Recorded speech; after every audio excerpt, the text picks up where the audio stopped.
Hello, greetings.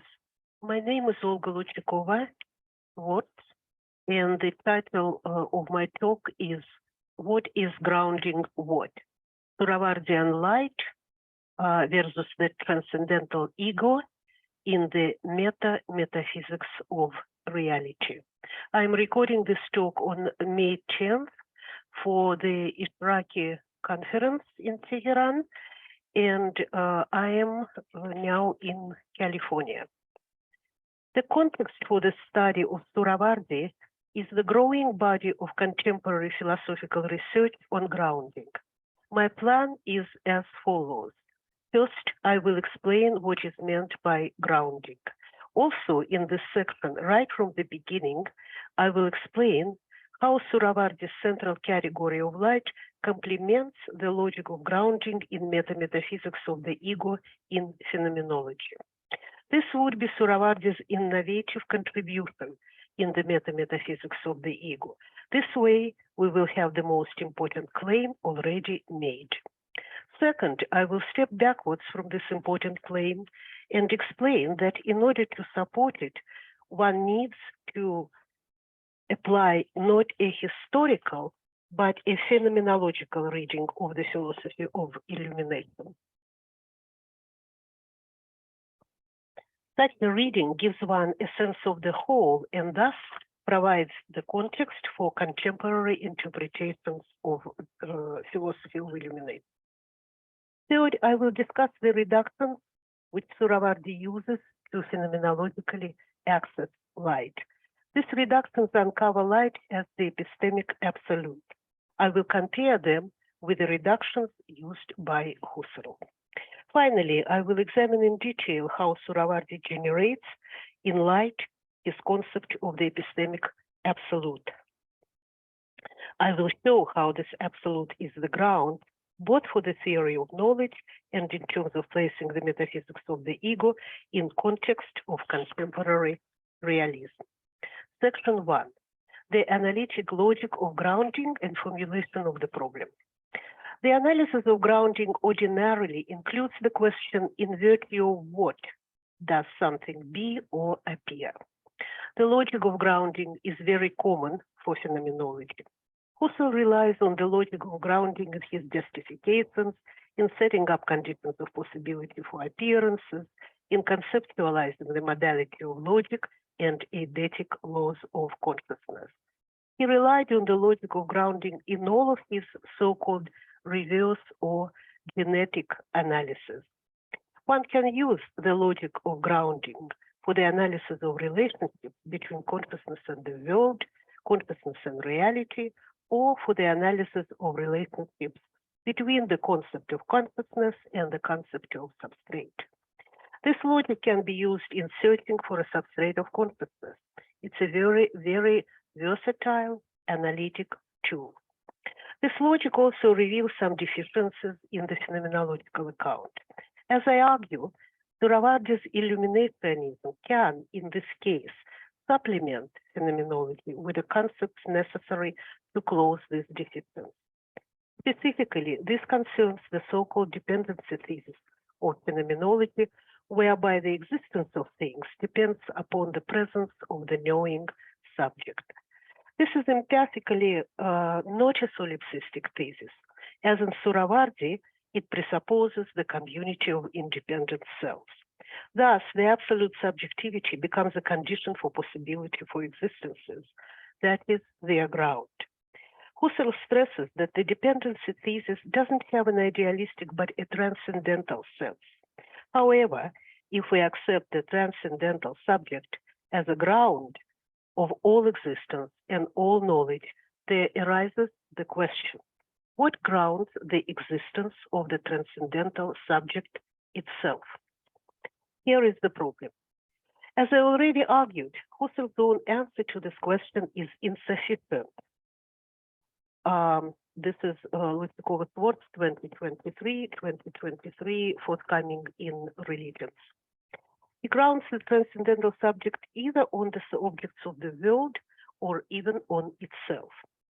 But even though judgments are grounded truth-wise on objects, And even though the upward processes of constitution of meaning can be grounded on the processes of lower order, it still doesn't explain how it happens that subjectivity becomes what it is, that is, its subjectivity. What creates conditions of possibility for it to serve as the sense-making ground for all essences and all existences. I show that the phenomenological reading of the philosophy of illumination gives phenomenology a missing conditions of possibility for transcendental subjectivity. It also strengthens the nascent phenomenological metaphysics. If this is so, Suhrawardi's ideas concern not just philosophy of religion or history of thought, but the perennial tradition of knowledge, which Husserl called the first philosophy. Distinction to classical Aristotelian sense of the term, Husserl calls the first philosophy the succession of philosophies which place subjectivity at the core of any knowledge and any metaphysics. This first philosophy overcomes the Cartesian aporia between the subject and its object.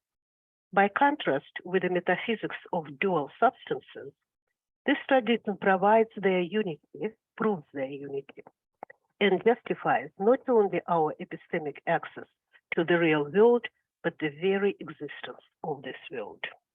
And Suhrawardi's philosophy of illumination fits right in with this tradition. Suhrawardi's phenomenological ontology of light closes the gap between the subject and the objects of knowledge by switching the ground of subjectivity from the primacy of objects to the primacy of the relationships of illumination. Why is this Suhrawardian gift of phenomenology important? Phenomenology is the only science which not only posits but proves that one cannot exclude subjectivity from the picture of reality. Phenomenology shows that subjectivity is necessary, that it is irreducible. Other sciences or philosophies do not have means to carry through such a proof. However, metaphysics stops short of categorizing subjectivity because subjectivity is not a thing. Even though the ego can objectify itself, primarily it is not an object. In order to access the being of consciousness, phenomenology suspends metaphysics altogether. However, one trace of traditional metaphysical reasoning remains in phenomenology, the logic of grounding relationships on objects. Thus, when phenomenology accesses the essence of consciousness in the transcendental ego, it cannot find either the substrate of this ego or the conditions of possibility for the ego other than those provided by the object. The peculiar intentional relationships which characterize the transcendental ego are the relationships of aboutness, that is, the ego being about objects. But what makes the ego capable of this peculiar relationship, as Husserl calls them? The traditional metaphysical approach of grounding relationships on objects provides no answer to this question. There is no primary object that can relate to another object in an intentional way. Now we can finally show the distinctions between which Suhrawardi has in this matter. By contrast with Husserl, Suhrawardi is not grounding his theory of knowledge on objects. Thus, he opens the venue of thinking about the substrate of knowledge as illumination, that is, as relationships founded on light. Suhrawardi's unique reduction, which I call hilomorphic, takes the objects out of this equation. Then Suhrawardi can access the pure essence of the appearance of these objects, of dusky substances. In phenomenology, the ground is always in the essence. In his analysis of the essence of appearances, that is, of light, Suhrawardi reverses the classical metaphysical order of relationships in which beings are objects and instead thinks of the objects as conditioned on their illumination by light. The reason this essence can serve as a transcendental absolute of phenomenology is that Suhrawardi discovers the relationships of illumination not to be limited to mental states, but coextensive with the world that is present in the visible universe. However, such an interpretation contradicts some of non-phenomenological research of the philosophy of illumination. Thus, I must make a brief detour and explain the reading of Suhrawardi in the phenomenological key. Section 2, the phenomenological sense of the whole in the philosophy of illumination. We can count Suhrawardi as proto-phenomenologist. Just as phenomenologists do, he assigns the ground of knowledge to intuition. This is the famous quote. Just as by beholding sensible things, we attain certain knowledge about some of their states and are thereby able to construct valid sciences like astronomy, likewise, we observe certain spiritual things and subsequently base divine sciences on them. What has to be stressed in this quotation is implicit, not explicit. Explicit meaning here concerns religious experience. However, Suhrawardi, like Husserl, implicitly underscores the ground of knowledge in the originary givenness of things. It is the valuation of sensory and spiritual that is non-sensory intuition. Suhrawardi insists that a person of knowledge should repetitively recognize such luminous inspiration. These direct intuitions are attained by climbing the ladder of the soul, thus presupposing a form of reduction that makes the being of the soul available for research. Another point of similarity with phenomenology is Suhrawardi's reflective logic. This logic first justifies his intuitions and second has a realistic apophantic vector, just like the apophantic logic of phenomenology. The interest in philosophy illumination for a phenomenological philosopher is different from the interest of a historian.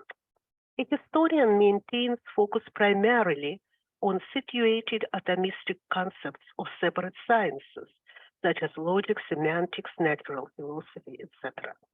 Instead, the phenomenological focus is on the temporally extended sense of the whole. The sense of the whole is instructed by the logic of Suhrawardi's philosophical narrative and consists of the analytic treatment of apodictic evidence in different sciences. This treatment culminates in the formulation of the epistemic absolute. It is this absolute, the most evident light, that Suhrawardi further examines in all of its ontological expressions. This is this absolute that a phenomenologist would juxtapose with a transcendental ego. Thus, there is a parallelism between the logos, the reason in unfolding argument in Husserl, and logos in Suhrawardi. This parallelism is not psychological. It consists of idealities of reason which are instructed by the apophantic predicative logic of judgment, that is, by the relationship of argument to the logic of things themselves. Consequently, the presence of separate sciences in philosophy of illumination is warranted by the logic of evidence which connects the sciences into a unified whole of sense. This is in contrast to the ideas that hold part one of philosophy illumination as a registry of separate sciences or expression of some preconceived theoretical assumption, of some preconceived theoretical arrangement. That was argued in Louchakova-Schwartz in 2019 and also will appear in my 2023 papers. Phenomenological interrogations, whether in Husserl or in Suhrawardi, go from preceding steps to the following steps by the innate logos of the inquiry. In this sense, philosophy illumination is not a compilation of separate sciences, but a unified philosophical interrogation, even though separate sciences are definitely present in the book. Husserl and Suhrawardi are parallel in the unfolding of their arguments. Both begin with sciences which are systematized, rigorous, yet concrete compendiums of knowledge. Both phenomenology and Suhrawardi's illuminationism ascend from knowledge of the concrete to more abstract, universal, and absolute principles of all knowledge. Suhrawardi developed this universal science of apodictic intuition of part 2 of the philosophy of illumination, not on an empty space, but out of the analysis of relevant epistemic issues in the particular sciences in part 1. In bringing in the category of unity at the very end of part 1, he gives us a hint of the transcendental direction of his thought in part 2, whose ideas belong to a non-temporal treasure trove of humankind. Section 3. Reductions in Husserl and Suhrawardi, accessing the epistemic absolute. In Husserl, the transcendental subjectivity serves as the epistemic absolute.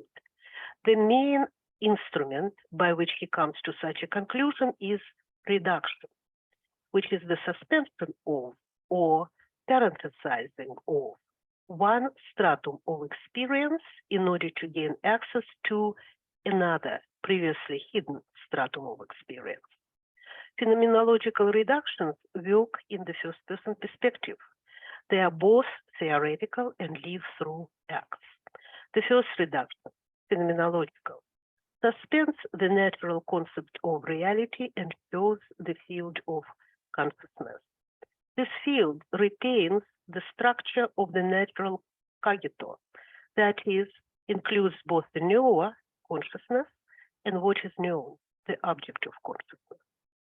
Since real objects appear to us in or by means of consciousness, the second reduction in consciousness is towards the structure which spans the knower and the known.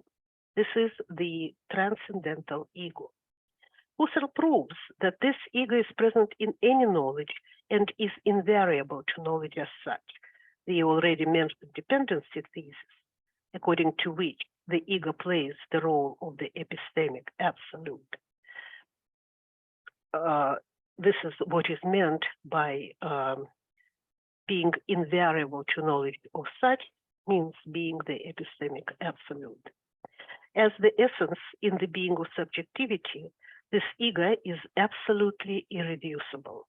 It operates in every act of cognition. However, ontologically, this absolute is quite exotic. It consists of ontologically diverse elements, including the ego pool, which has no being, the directional intentional relationships proceeding from the non-existent ego pool, and the object towards which these relationships are directed. Participating in these relationships, real objects are deemed intentional for the sake of proof. Thus, there remains a metaphysical embarrassment as to objects being real and being a part of consciousness at the same time. That is shown especially in Drummond in 2015. Formalizing the objects would not be a problem, for example, in a pure mathematical proof. But with regard to the first-person perspective, where one is analyzing the being of sense, it matters that the ontology of the central structural knowledge be coherent. If we do not treat the transcendental ego as formal, but as immanent being, which is also transcendental, there emerges questions of the conditions of possibility, that is, the ground for such an ego. Similarly, one may ask, what are the means by which such an ontologically peculiar, irreal ego closes the realistically experienced gap between the subject and the world? How is it that one experiences sense subjectively? In this context, Henri, for example, had doubts that the transcendental ego is indeed the absolute. The incoherence of the ontologic in the ego supplied him with a reason for the ontological destruction of both Kant's transcendental psychology and Husserl's reduction. Suhrawardi, coming from a different tradition of thought and having neither Descartes nor Kant as his predecessors, takes a different approach. His demonstrative proofs in logic, semantics, and natural science provide enough instances of apodicticity for him to establish the essence of apodicticity as the most evident. It is in the real world that he finds the grounds for such an essence. His first reduction goes along the lines of Aristotelian helomorphism, and in this sense is more radically phenomenological than in phenomenology.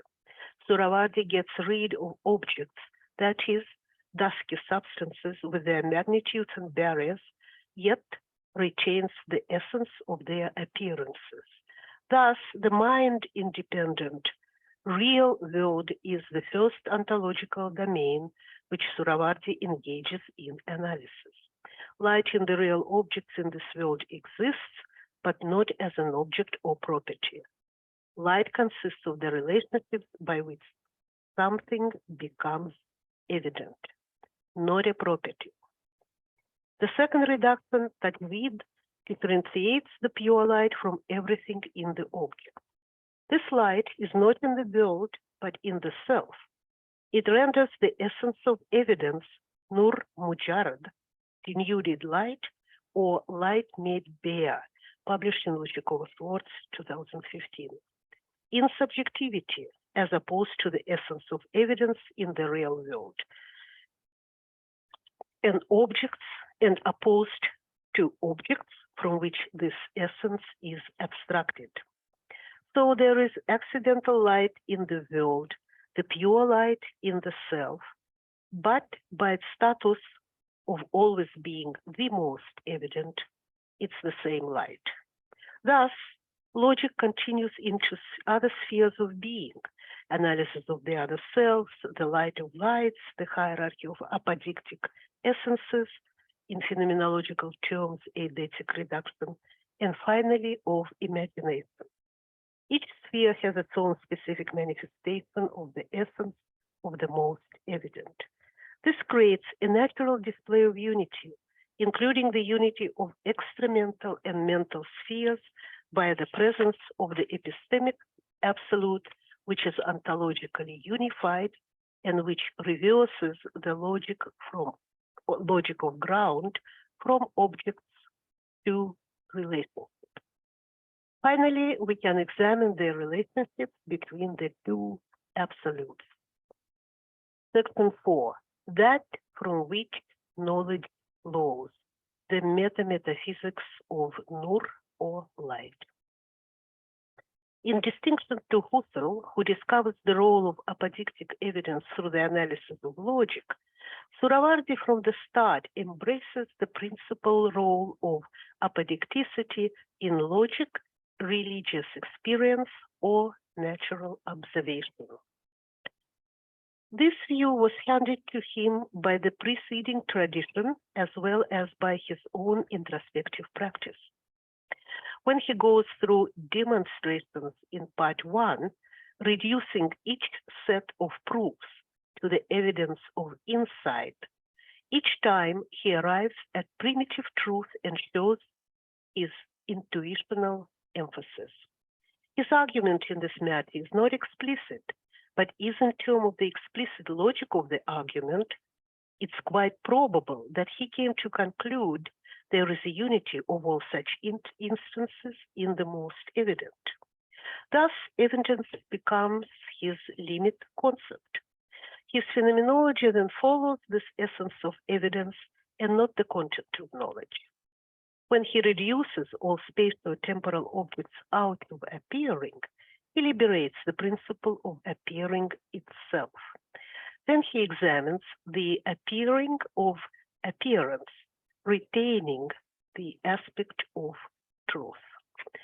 Thus, in contrast to the focus on objects in the phenomenological account, Suhrawardi subordinates objects to the relationships by which they are known. From Suhrawardi's would-be standpoint, Husserl's commitment to the ontology of objects suffers from an insufficient differentiation of the conditional knowledge and makes him miss this foundational truth maker. This foundational truth maker in Suhrawardi is a specific type of relationship which he terms Nur light. The reduction of Nur light develops from the visual aspect of natural demonstration. Visual light is not an object. It is what makes objects appear to the subject of knowledge. Suhrawardi shows that Nur is the most evident condition of possibility of objects being there for us in the natural world, thus ontologically like grounds objects. How does the natural phenomenon turn into such ground? Suhrawardi goes through the following steps. First, he defines light as the most evident without explaining its nature. Then he abstracts visible light from the objects that appear by it. Light, of course, is a synthetic phenomenon which involves participation of both the embodied subject and the world.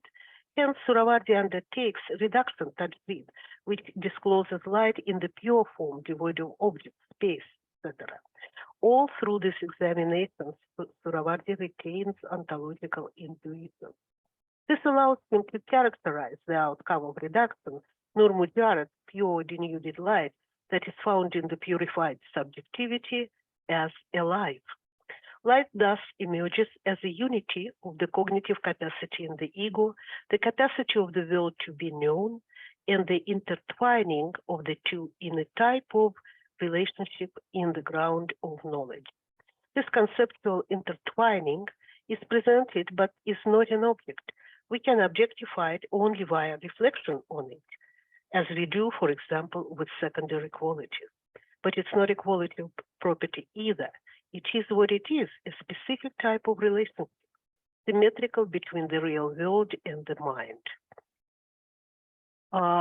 This is argued in Louchakova-Schwartz 2019-2023, but for the opposite, we have to see Yazdi in 1992. Epistemology of Islamic mysticism. The idea of such a unity of ground of knowledge strengthens both Husserl's transcendental thesis of correlation, yet at the same time ontologically fixes his dependency thesis. Thank you for your attention.